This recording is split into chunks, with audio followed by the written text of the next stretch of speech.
So yes, welcome back to my YouTube channel. Welcome to today's conversation. Confidence is a big deal in today's world. A lot of people are struggling with being confident about themselves, about what they do, about what they can offer to their world. And that is why I'm bringing this conversation today on how you can regain your confidence, how you can build your confidence as a woman, as a person, as a man, or whoever you are, even as a teenager, if you're a teenager watching this video. So today, let's start with discussing what confidence is all about. Confidence is knowing who you are and what you are worth, even without external validation or confirmation. It is beyond how you see yourself. It is beyond what you think you have. It is about knowing your worth, even if no one else thinks the same. Now, confidence is built consistent discipline and training. You build your confidence when you train yourself consistently and you build your discipline. Discipline is one word that we use carelessly without even understanding the basics and what it entails. Most times, what we call discipline is completely far from discipline. Discipline is not you being strict. It's not you being hard on people. It's not you being rude.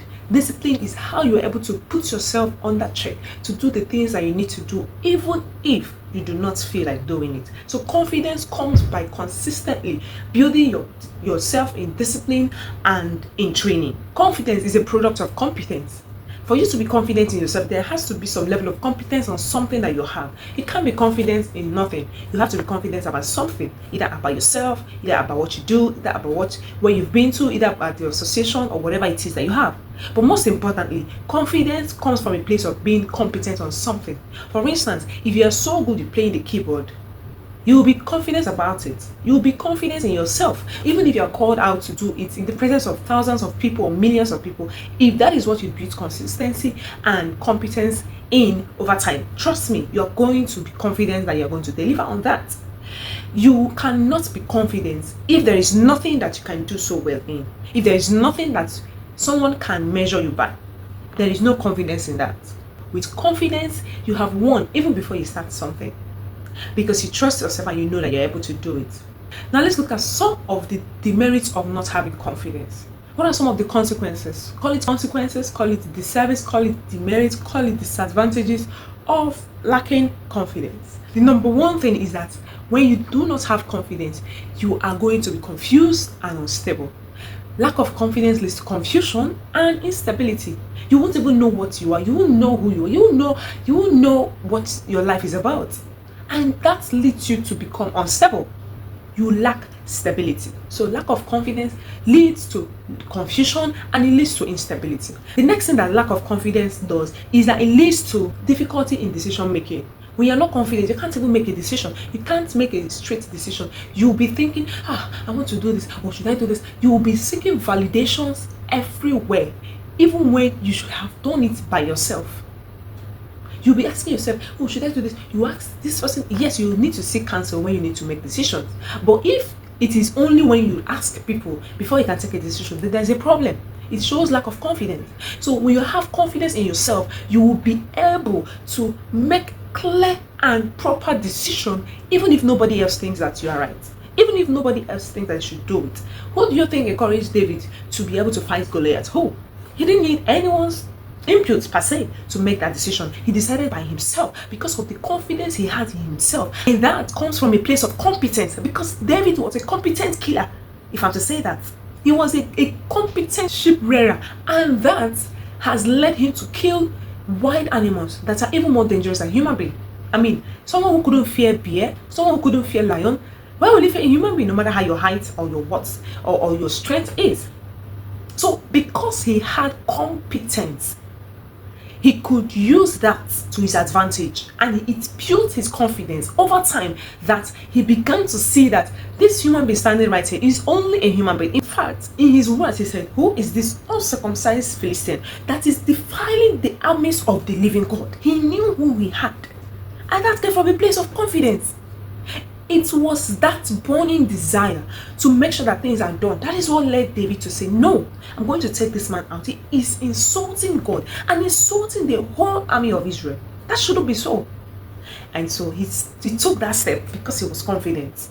If he needed someone to help him make that decision, trust me, he wouldn't have done that. He will take all the days to decide if he's going to kill David or not. But he had the confidence that this is what it should be. If he lacked that confidence, he would have missed that opportunity, that golden opportunity to stand out and become a king in Israel. The last consequences of not having confidence is that it leads to not being able to say no or ask why. A lot of people are told what to do and they can't even ask, why should I do this? Not from a place of rebellion, but from a place of trying to understand the reason behind the action you want to take. People are afraid of asking why. You are told to do something. Maybe someone said, come and help me and go to this place. And you know fully well that you shouldn't be there. You have things to do by yourself. And you cannot say no to the person. That is a lack of confidence. Because if you're confident enough in yourself, you will know when to say no and you will know when to ask why. There is a saying that who knows why is stronger and better than he who knows what.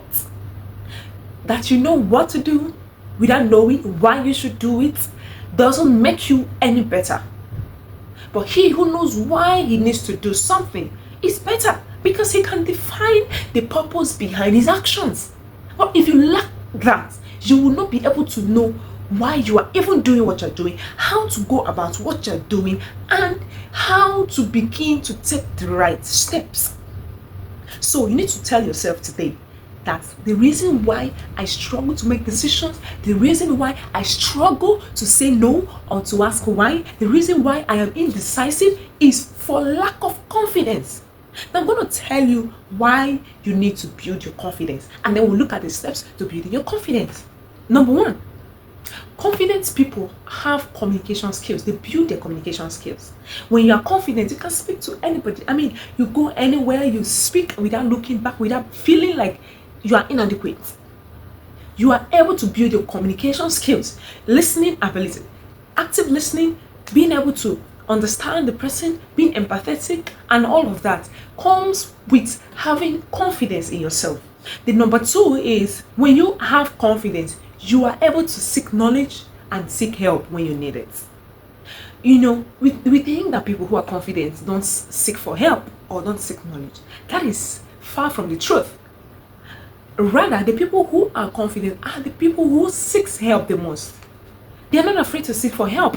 Because if you struggle to seek for help, how many people say, I don't like asking anybody for help. I like doing my own thing by myself. And you think for you that is luxury? That is no luxury. That is a show of lack of confidence. That shows that there is a trauma somewhere. Because if you do not have any trauma that is following you, or trauma that is disturbing you, or trauma that is affecting you, trust me, you will ask for help when you need to.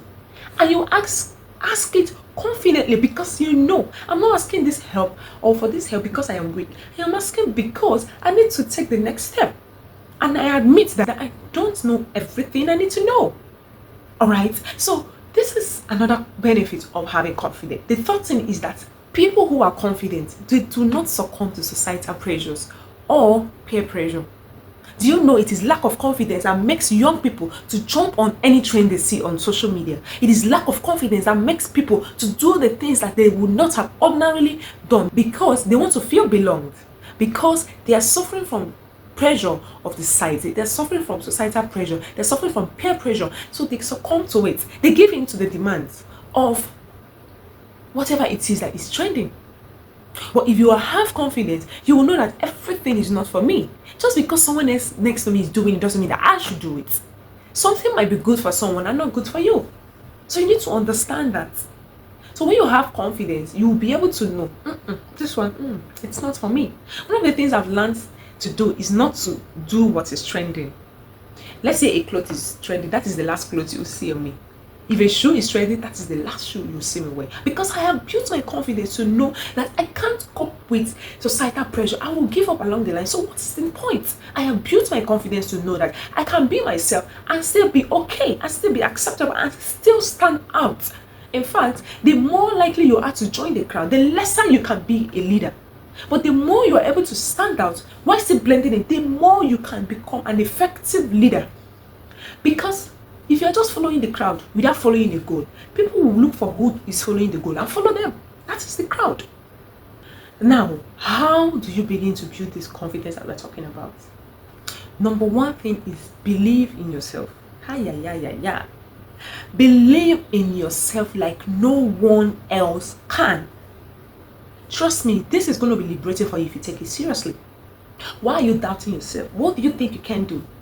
Why is it difficult for you to know that if I am able to think it, I can do it? Why do you give in so easily to what people are going to say? Why are you so fast to conclude that I am not good enough? That is for lack of believing in yourself. So when you believe in yourself so well, you will not struggle with your confidence. And I know some of these things started from our childhood, how we were raised, the people that raised us. Some of our parents killed any little confidence that we had with their words, with their actions, with their behaviors, and the relationship we had with them. And so it was difficult for us to even have confidence in ourselves growing up. Maybe you like talking and then you are termed talkative. Maybe you like singing and you were termed singing rubbish. Maybe you love dancing and you were told, what's this nonsense you're even doing? And that killed your confidence, that killed your self-esteem. And when you build your confidence, trust me, your self-esteem will go high. And so begin to believe in yourself, right? Believe so much in yourself that nothing will look impossible for you to do. And trust me, when you get to that level, you are going to be unstoppable, girl. You are going to be unstoppable, man. The next thing you need to do to build your confidence is celebrate small victories, no matter how little it seems. I celebrate my victory. For instance, as a business person, any day that my advertisement gets me a sale, I celebrate it like no man's business. Because if I do not celebrate the small wins and victories, how am I going to celebrate the big wins? I'm not even going to get the big wins after all. So it starts with celebrating the little wins, the small wins. Then you can begin to attract bigger wins and bigger opportunities and bigger victories. So celebrate your small wins, celebrate your small victories. That is the only way to get to where you want to be in your life. Don't underestimate your small victories. Do not trivialize the victories that you had in your little beginnings. Celebrate it. And then you can begin to celebrate the big ones. And then you can begin to celebrate the big ones. Now, know you are not perfect. And do not beat yourself up when you make mistakes. I know that a lot of us cannot digest this. You are thinking, oh no, don't go there. I make a lot of mistakes. Who doesn't make mistakes? All of us do. But what will make your life more meaningful is when you begin to realize that you are not on a journey of perfection. You're on a journey of knowing yourself, understanding yourself, making consistent progress, and improving on who you were yesterday. That is all there is. If you want to be perfect, you will not even get started in the first place, and you will keep running around the same circle. But if you understand that you need to make progress, you don't need to be perfect, then your journey can begin to make sense to you. So do not kill yourself when you think you've made a mistake. Stand up, dust yourself, pick up yourself, begin to run again. Because if you don't, you will remain stuck and you will not make progress. So do not stay on your mistakes. Learn to move past your mistakes. The next thing is begin to challenge yourself to do things that you would not ordinarily have done. I know it is difficult. I know it seems impossible. But impossibility only lies in the mind of those who do not think that they are good enough. If you know that you can do it, then impossibility is nothing to you. You will make every effort. And with God on your side, you will make exceptional progress beyond your widest imagination. So stop limiting yourself. Stop calling yourself small. Stop saying the negative things to yourself. Begin to proclaim great things about yourself. Speak boldly about yourself. Because your Father in heaven, He's giving you all the power you have, His image in you. So what is stopping you? What is stopping you? Alright? I encourage you today to begin to look at yourself. Go to the mirror, look at the mirror and tell yourself, hey girl, you got this. Do not speak lightly of yourself. Do not speak small things about yourself. Speak great things. And that will challenge you to begin to do things that you ordinarily do not know you have the capacity for. Do not belittle yourself, please. If there is one thing you're going to take out today, it is that. Do not belittle yourself. Be confident in who God has called you to be. And you'll begin to do great things. So, one thing you can do today is write positive affirmations. Paste it somewhere you see daily. Speak them into your life. Begin to believe them. Begin to work towards them. And see yourself regain your confidence. Take steps that are scary to you. actions that you were dreading to take before now, and you will see little by little. It doesn't happen overnight, I must warn you, but with time you begin to make consistent progress. You begin to rise and begin to understand yourself that, okay, I can be what more, I can do better, I can do more, and you will see yourself rise. Thank you for staying to the end of this video. If this was helpful to you, I want you to click the like button right away. Subscribe to this channel. Comment what your aha moment or what your take home is from this video, and I'll see you again in our next video. Until I come your way again, stay true to yourself and don't forget to be confident about yourself today. Bye.